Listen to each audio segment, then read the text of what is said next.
హరే కృష్ణ అందరికి.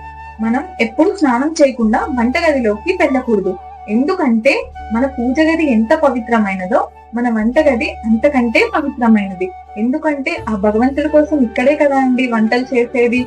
మీకు తెలుసా వంటగది ఎవరి డిపార్ట్మెంటో? ఎవరిదో కాదండి, ఆ రాధారాణిది.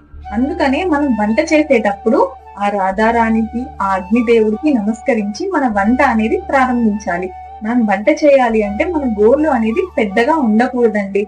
మనం ఎప్పుడు మన జుట్టుని ముడి వేసుకొని లేకపోతే ఒక క్యాప్ తోనో ఒక క్లాత్ తోనో కట్టుకొని మనం వంట అనేది చేయాలి.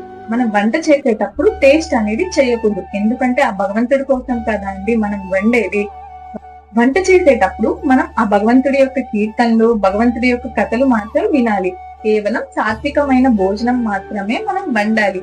అంటే ఉల్లిగడ్డ, ఎల్లిపాయ అనేది మనం యూజ్ చేయకూడదండి. రాధే రాధే.